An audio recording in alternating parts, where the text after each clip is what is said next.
Once upon a time in a faraway country, there was an emperor who had 3 sons. The eldest was smart and capable, the middle one was brave and dashing, but the youngest was nothing special. He was neither clever nor valiant. On top of that, he was also very lazy.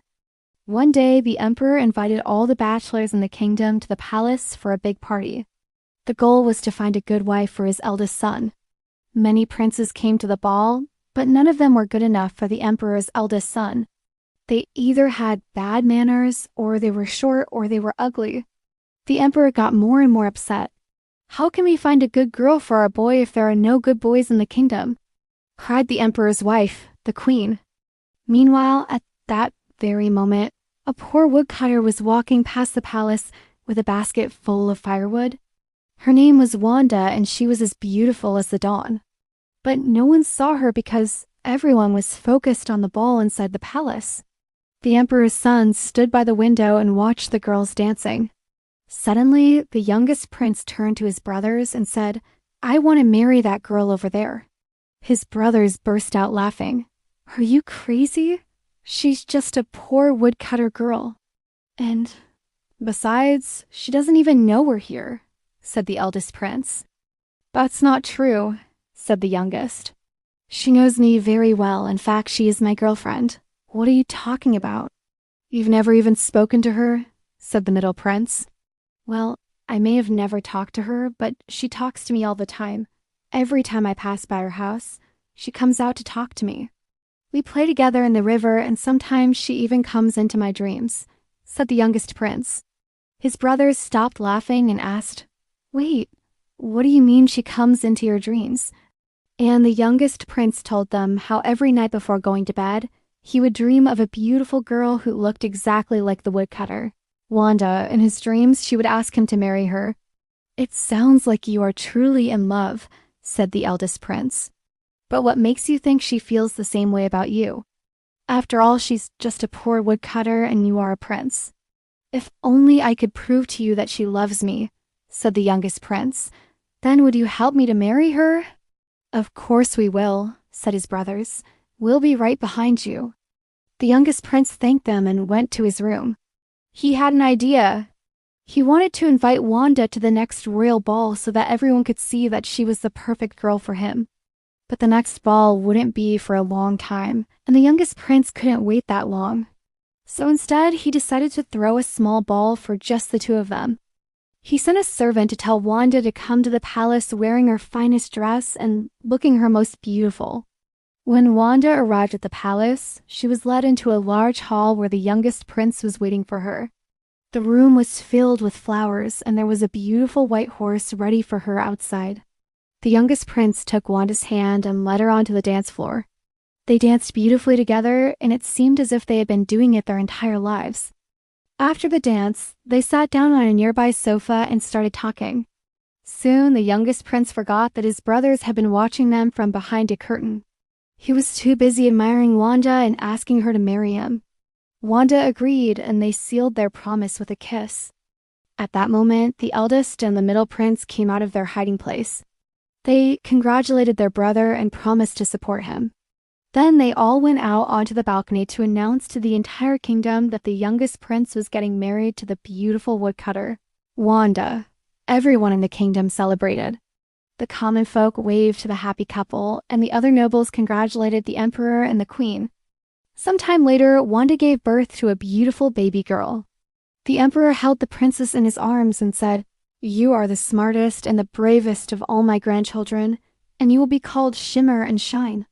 "No, no, no," said Wanda. "My daughter is neither smart nor brave. That's why you should call her Cinderella." Many years passed, and Cinderella grew up to be a beautiful young woman. Even though she was neither smart nor brave, she was kind and honest. Unfortunately, her grandmother Wanda was already old and tired. She often fell asleep while doing her chores, and sometimes she even fell asleep while sitting on a chair, which made Cinderella worried. "How can I help my grandmother?" She asked her cousin, Anastasia. "Why don't you ask the fairy godmother for help? She might know what to do," said Anastasia. Cinderella went to the fairy godmother and explained her problem. The fairy godmother listened patiently and then said, "Don't worry, my dear child. Your grandmother will live with us for now, and you go and get yourself a beautiful new dress. You deserve it." Cinderella was very grateful, and she went to the shop and bought herself a gorgeous yellow dress. The fairy godmother also gave her some magic beans. "Plant these beans in the garden and water them every morning," she said. "They will grow into the most delicious apple tree. And when your grandmother eats its apples, she will become young and healthy again." Cinderella thanked the fairy godmother and hurried home. She put the beans into a small pot and placed them near the window. Every day, she watered them with magical water from the wishing well, and after 2 weeks, something amazing happened. The beans sprouted, and after another week, the tree was already so tall that its branches were touching the clouds. Its leaves sparkled like gold, and many beautiful birds lived in it. But Cinderella didn't care about the tree. She was sad because her stepsisters, Anastasia and Drizella, had come to visit, and her stepmother wasn't kind to her. "Get me some water, Cinderella," ordered her stepmother. "I'm going to wash my face and look beautiful, just like always." Cinderella obeyed, but accidentally splashed water on her stepsister, Anastasia. "How dare you, you stupid girl!" screamed Anastasia. "Look at this dress. It's all wet now." "I'm sorry," said Cinderella, "but you weren't paying attention, and I couldn't see you there." "You better get me a new dress, or else," threatened Anastasia. Cinderella hurried to her room. She was very upset. She wished she had someone to protect her, someone like her knight. Suddenly, she remembered that the handsome Prince Henry was visiting the kingdom today. He had come to find a bride for himself. Maybe he would like her. Excited about the possibility, Cinderella quickly changed into her beautiful yellow dress and went to the royal ball. As soon as the prince saw Cinderella, he knew that she was the girl for him. He asked her to marry him, and she happily agreed. Together, they danced under the sparkling chandeliers until the clock struck 12. When Cinderella ran away, Prince Henry chased after her, but he couldn't catch up. He only managed to grab hold of one of her golden slippers. The next morning, Henry went to the emperor and showed him the shoe. "Your Majesty, I found this shoe near the palace last night. Could you please find its owner?" "I want to marry her," said the prince. The emperor invited all the eligible girls to try on the shoe, but it fit none of them. Then Anastasia tried it on, but it was too small for her. Finally, Cinderella entered the room. Henry looked at her and instantly recognized her as the girl from the ball. Cinderella tried on the shoe, and it fit her perfectly. Henry and Cinderella got married, and she became the new princess of the kingdom. Later, when Henry went to visit his mother, the queen, Cinderella, decided to pay a visit to her own mother, Wanda, who is now very old and lived in a small cottage. "Oh, my dear," said Wanda, hugging Cinderella. "I heard that you became a princess, but what happened to your stepsisters? Did they find a husband?" "No, grandmother, they didn't," said Cinderella.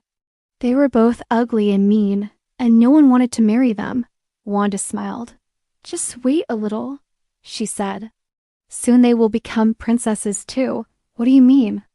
asked Cinderella. At that moment, Anastasia and Drizella entered the cottage. They were both carrying pumpkins and looked very tired. Cinderella couldn't believe her eyes. Her stepsisters were now her stepsisters no more. They were both married and were visiting with their husbands. "We'd like to thank you for buying us those beautiful dresses, Cinderella," said Anastasia. "Without them, we would have never met our princes." "Yes, we are so grateful," said Drizella. Cinderella was very happy for them, and she hugged both of them. "From now on, we are all sisters-in-law," she said, "and we must stick together." All of them spent the evening talking about their lives and laughed a lot. Later, Cinderella helped her stepsisters with their children, and they all had a great time. Cinderella realized that even though she was a princess now, it was much more important to have people who loved her near her.